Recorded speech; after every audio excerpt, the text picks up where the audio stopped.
own the show. All these colors setting hearts aglow. Sun is shining like a golden dream. Candy sparkle in the morning beam. Little feet chasing trails of clues. 5-6 AM 5:06 বাজে। আজ হচ্ছে 29th November. আজকে আমাদের আন্দামান ট্রিপের 5th day. আমরা এখানে এসেছিলাম 25 তারিখে। তো আজকের 5th ডে থেকে আমরা কিন্তু এখান থেকে যাচ্ছি হ্যাভলক আইল্যান্ড। প্রথম 4 দিন বলতে পারো আমরা এখানেই ছিলাম পোর্ট ব্লেয়ারে, এবং এখানকার লোকাল কিছু সাইট সিন অলরেডি দেখে নিয়েছি, যেগুলো তোমরা আগের এপিসোডে দেখতে পেয়ে গেছো অলরেডি। তো আজকের কিন্তু ফাইনালি আমরা পোর্ট ব্লেয়ার ছেড়ে বেরোচ্ছি। এখন বাজছে 5টা। উঠেছি কিন্তু আমরা ওই 4টে 4:30 দিকে উঠেছি। মা বাবা একটু আগে উঠেছে, ওটা রেডি ফেডি হচ্ছিলো, ব্যাগটা গোছাচ্ছিলো। ব্যাগ গোছানো মোটামুটি কমপ্লিট হয়ে গেছে, ব্যাগটা নামিয়ে দিয়েছি আমরা। আর এখন আমাদেরকে দিয়ে গেছে ব্রেকফাস্টে কী কী আছে, এরকম একটা মিষ্টি মতো রয়েছে, ব্রেড বাটার বা জ্যাম বাটার কিছু একটা রয়েছে, এর মধ্যে আমি দেখতে পাচ্ছি না। বিস্কিট রয়েছে, কলা রয়েছে, ডিম সিদ্ধ রয়েছে, আর একটা ফ্রুট জুস রয়েছে। তো সকালবেলা উঠে তোমরা তো জানি আমার খালি পেটে মানে ভোরবেলা উঠে প্রচণ্ড খিদে পায়, সেজন্য আমি কী করছি এখন এটা খেয়ে নিচ্ছি। আজকে আমাদের এখান থেকে মোটামুটি 4 থেকে 4.5 ঘন্টার মতো রাস্তা রয়েছে, ইনক্লুডিং গাড়ি plus cruise plus local transport. তো মোটামুটি 4-4.5 ঘন্টার মতো লাগবে। আমরা 5টার দিকে বেরোলে ওই 9টা 9:30টার মধ্যে হ্যাভলক আইল্যান্ড পৌঁছে যাবো। 5:15 and finally hour journey started towards Havelock island. সবে ভোরের আলো পড়ছে।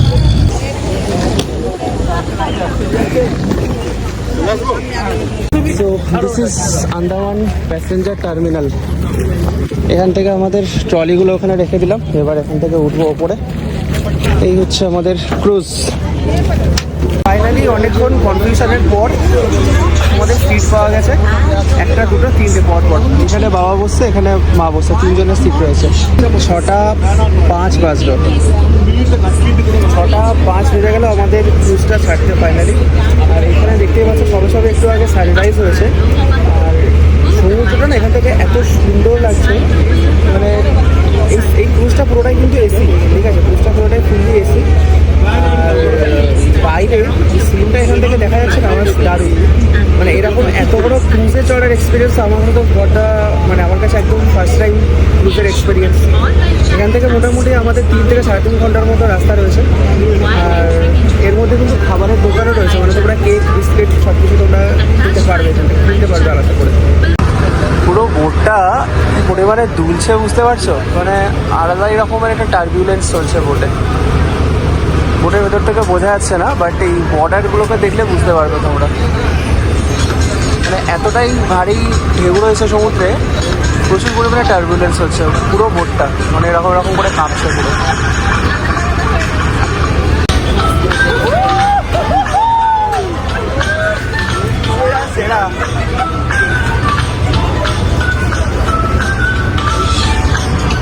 মানে এতদিন বড় বড় ক্রুজের যে ভিডিওগুলো দেখতাম, পুরো এরকম করে বড় বড় ঢেউগুলোকে সামলাচ্ছে, এরকম লিটারালি লাফাচ্ছে এরকম করে বোটটা, ঠিক আছে।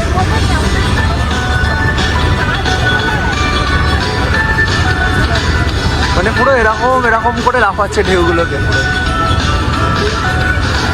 ভিডিওটা অতটাও বোঝা যাচ্ছে না আই থিঙ্ক, বাট আমরা এখানে বসে ফিল করতে পারছি মানে কী পরিমাণে টার্বিউলেন্স হচ্ছে বোটটাতে। ক্রুজটা একদম পুরো মাঝ সমুদ্রে চলে এসছে, ঠিক আছে।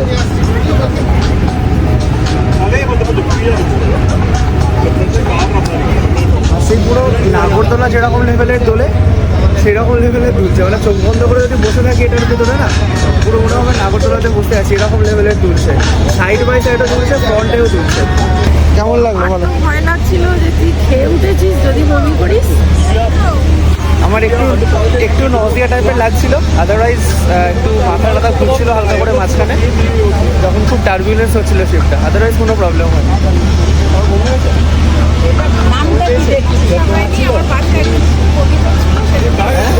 সেটাই হচ্ছে ব্যাপার, আদারওয়াইজ আর কোনো প্রবলেম হয়নি। And finally we have reached Havelock island. আমাদের ক্রুজটা তো প্রথম ক্রুজ জার্নিটা খুবই অ্যাডভেঞ্চারাস ছিল। আর সবথেকে বড় কথা সেটা হচ্ছে মানে একটা যে সি সিকনেস যেটাকে বলে সেটা হচ্ছে ফার্স্ট টাইম এক্সপিরিয়েন্স করলাম। করলাম, নোজের মতো হচ্ছিল, একটা ভার্টাইগো টাইপের আসছিল। আদারওয়াইজ প্রচুর এনজয় করেছে পুরো জার্নিটা। এই হচ্ছে আমাদের হ্যাভলক আইল্যান্ড। আর পুরো জলটা মানে আমরা পোর্ট ব্লেয়ারে যখন ছিলাম তখন ওখানকার জলটা ছিল হালকা নীল মতো, বাট এখানকার যে জলটা পুরো দেখছে একদম পুরো গ্রিনিশ টাইপের, হালকা গ্রিন টাইপের, গ্রিনিশ ব্লু টাইপের জল। আর আমাদের সিটের সামনের যে সিটে, পিছনের সিটে প্রত্যেক মহিলাগুলো বমি করছে, এত বমি করছে, এত ওদের বমি দেখে আমাদের বমি পাচ্ছে। এই যে আমাদের শিপ marcruise.com, ক্রুজ ছেড়ে আমরা মোটামুটি চলে এসেছি। আর এখানে প্রচণ্ড লেভেলের একটা হাওয়া দিচ্ছে, ঠিক আছে। আর সামনের যে ভিউটা জাস্ট মন্ত্রমুগ্ধ। এখান থেকে বেরিয়ে আমরা এসছি, সবাই ওয়েট করছি। আর এইখানে দেখছো এরকম হাতে প্ল্যাকার্ড নিয়ে দাঁড়িয়ে আছে, এরা হাত নিয়ে যাবে বলে ট্যাক্সিতে করে। চলো, বেশিক্ষণ টাইম লাগেনি, 8:30 বাজে গেছি আমরা বাস থেকে। আর ওইটা আমাদের হোটেল রাধা কৃষ্ণ। ওই যে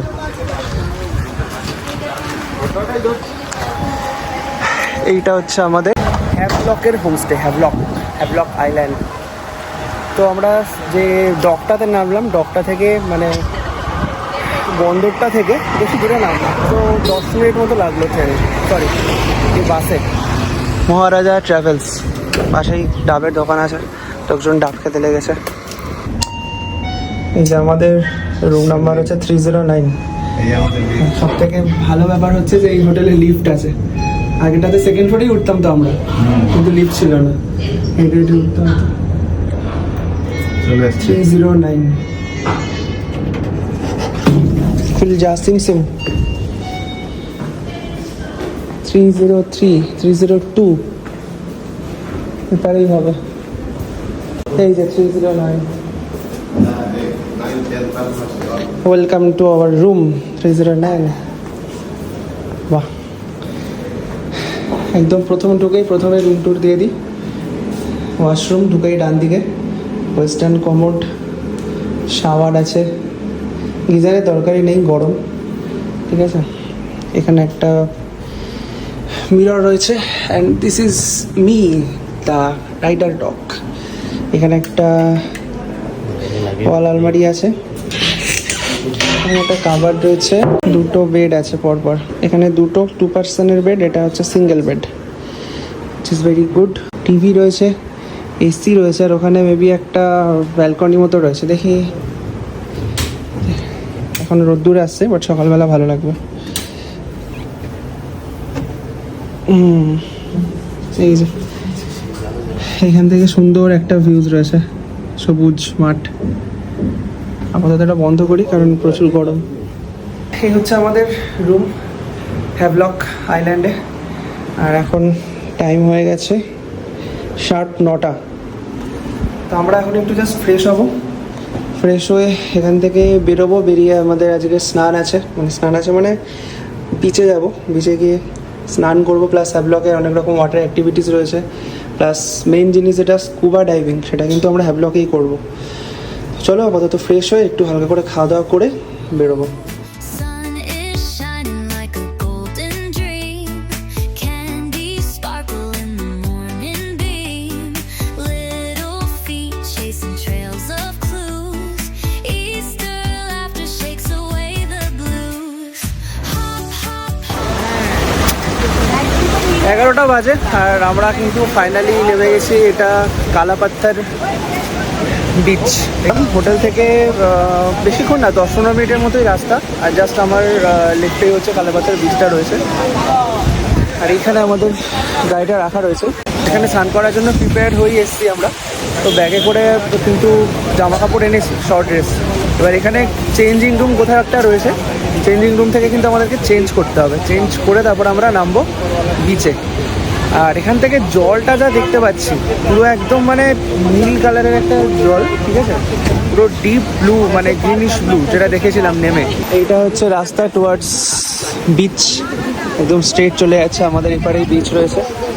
আর এখানে একটা জিনিস যেটা ভালো লাগছে আমার পার্সোনালি, সেটা হচ্ছে চারপাশে না প্রচুর গাছপালা রয়েছে। মানে যেমন সমুদ্র পাবে তেমনি গ্রিনারিও পাবে, মানে গাছপালাও রয়েছে প্রচুর। এমন না যে পুরো একদম ন্যাড়া বিচ আমাদের পুরী বা পুরীর মতো বা দীঘার মতো, এরকম না। আর এই যে এখানে শুয়ে শুয়ে সি বিচের ভিউটাও এনজয় করতে পারবে। আর ওয়েদারটাও আজকে জাস্ট একদম চরম ওয়েদার, চরম। জানি না এখানে কতটা শুনতে পাচ্ছ আমার কথা, কারণ প্রচণ্ড জোরে হাওয়া আসছে, আর এটা মানে উইন্ড নয়েজ তো আসবেই ডেফিনেটলি। So, আজ 29th of November and finally we are on Kalapatthar beach, Havelock island. পুরো জল একদম গ্রিনিশ ব্লু টাইপের, একটা নীল সবুজ টাইপের।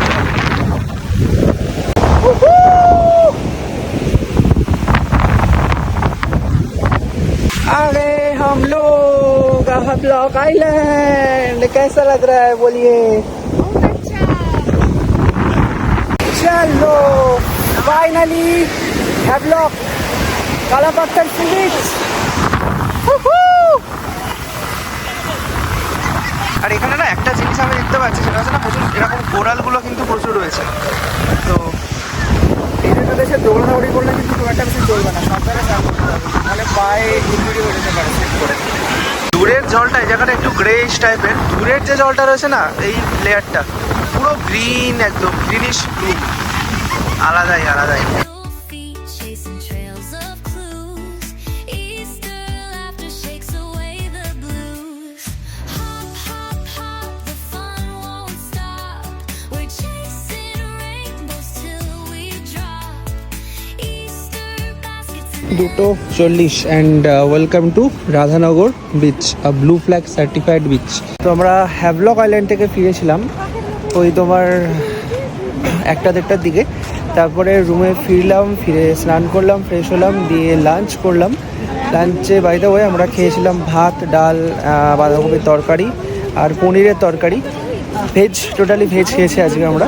তারপরে এখন বাজছে 2:40 অ্যান্ড আমরা কিন্তু তারপরে 10-15 মিনিট রেস্ট নিয়ে আবার চলে এসেছি আমাদের আজকের ডে 5-এর সেকেন্ড সাইট সিন, যেটা হচ্ছে তোমাদেরকে অলরেডি দেখালাম রাধানগর সি বিচ। তো তোমাদেরকে এখানে একটা ইনফরমেশন বলি, এই যে রাধানগর সি বিচটা রয়েছে যেটাতে আমরা যেতে চলেছি, এটা কিন্তু এশিয়ার মানে টোটাল ওয়ার্ল্ডের, এটা আমি শুনেছি, আমি কনফার্ম নয়, পুরো ওয়ার্ল্ডের নাকি 7টা মোস্ট বিউটিফুল বিচের মধ্যে একটা সেই রাধানগর সি বিচটা। তো চলেই এসছি অলমোস্ট, এখনও 2:40 বাজে, সূর্য একদম পুরো মাথার ওপরে। কালকের আমরা যে বিচটাতে গেছিলাম চিড়িয়া টাপু বিচটা, ওটা কিন্তু অনেকটাই সুন্দর ছিল, বাট আমরা যেতে একটু লেট করে ফেলেছিলাম, 4টে বেজে গেছিলো যেতে, খুব তাড়াতাড়ি সানসেটটা হয়ে গেছিলো। বাট আজকের একদম তাড়াতাড়ি চলে এসেছি, পুরো 3টে বাজেনি এখনও। সূর্য এখানে একটা ওয়াচ টাওয়ার মতো বলতে পারো, ছোটোখাটো, খুব একটা বড় না। এই যে Andaman and Nicobar forest, do not dry clothes on the trees. Watch টাওয়ারটাতে ওঠা যাক।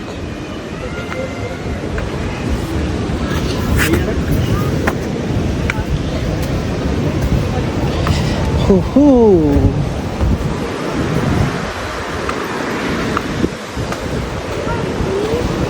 বাও, লোক শুয়ে আছে।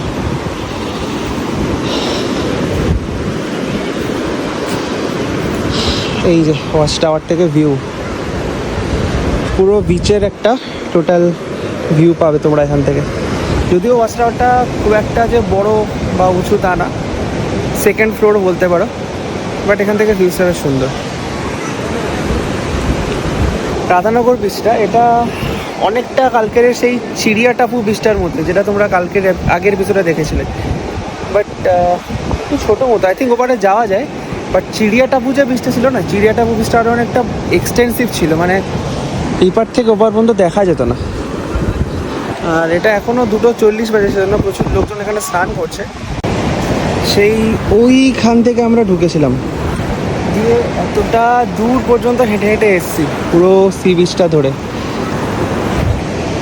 ভালো বেশ, মানে দূর থেকে দেখে ছোটোখাটো লাগছিল বেশ, বাট অনেকটাই বড় আছে, চওড়া আছে সি বিচটা। আর প্রচণ্ড রোদ্দুর, মানে এক্সেসিভ লেভেলের একটা রোদ্দুর। এই সাইডটা একটু ফাঁকা ফাঁকা ছিল, আর পুরো সমুদ্রের পাশে দেখতে পাচ্ছ জঙ্গল রয়েছে, এরকম পুরো ঘন জঙ্গল রয়েছে। আমি একটু ভেতরে ঢোকার চেষ্টা করেছিলাম, তোমরা তো জানাই আমি একটু অ্যাডভেঞ্চার পছন্দ করি, প্রহিবিটেড জিনিস ভালো লাগে আমার একটু, তো ঢুকতে চেষ্টা করেছিলাম, বাট আমি নিজেই ভয় খেয়ে গেলাম, ঠিক আছে, কারণ যথেষ্ট ঘন জঙ্গল, এটা যথেষ্ট ঘন জঙ্গল। এখান থেকে ফুচকা খেলাম, এবার এখানে পাপড়ি চাট বানাচ্ছে, পাপড়ি চাট।